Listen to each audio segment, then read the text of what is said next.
Shalom, Israel. I'd like to give all praises, honor, and glory to Yahweh, by Hashem Yahushai.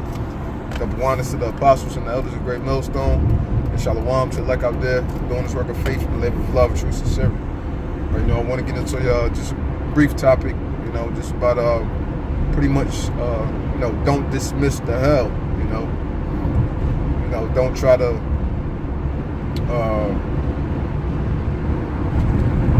just play things off like it's not there, when it's stuff that you have to face every single day. What makes a man of the Lord is, how he constantly battles through each situation day in and day out, and he still does what he needs to do for the Lord.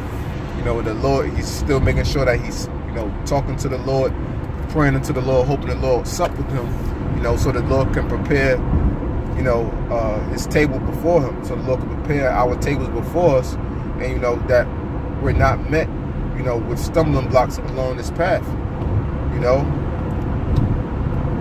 and you can only do that by facing things head on.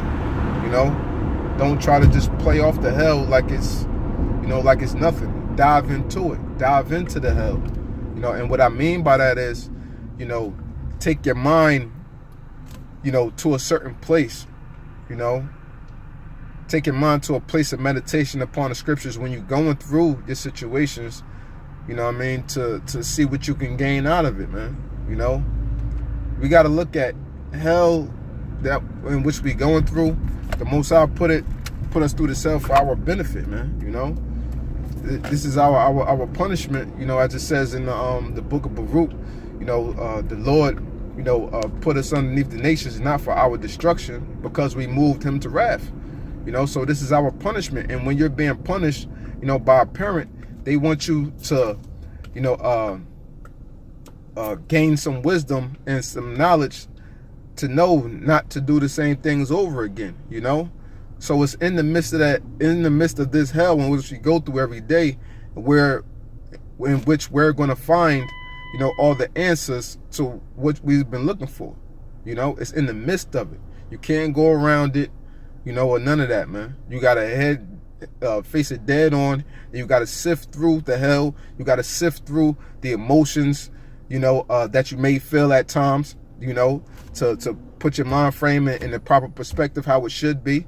You got to sift through each and every situation, through the spirit and power of Yahweh Bashim Yahushua, and figure it is, what keys are you missing? What keys are you missing? What elements of yourself are you missing to make you a better man of Yahweh Bashim Yahushua? And, that's why we have to dive into the hell, man. This is what's going to purify us. This is what's going to make us better. We know Acts 14 and 22, through much tribulation shall we enter into the kingdom, because that what makes us clean, that what makes us perfect, man. That was what washes us from the filth of this world. Okay, so we have to learn how to dive into the hell and not try to get around it, not try to avoid it, man. Face it head on for what it is, man, and gain what the Most High is trying to get you to understand out of the situation and move forward and be better constantly, man. The day of our salvation is near, man. So, we have to constantly prepare our minds, for the great war that is to come. We're in war now, but it's little small battles, little small skirmishes here and there, But overall, the time of Jacob's trouble, that's the end all be all, man. That's going to be the end of our war, Well, that's actually when our war is really going to start, and then it's going to end abruptly. So we have to, be in mind frame that we're preparing ourselves for those times that are to come, man. Because what we're going through right now, it really ain't much. Just little aggravations, bullshit here and there, but we just got to, constantly remind ourselves, what is our main aim? What are we going for? What I'm saying? And keep striving no matter what, man, So, with that, just a few words, while on the road, so I just hope that quick segment was edifying, and I'd like to give all praises, honor, and glory to Yahweh, by Hashem Yahushai, double honor to the apostles and the elders of Great Millstone, and shalom to the elect out there doing this work of faith and labor of love, true sincerity. Shalom.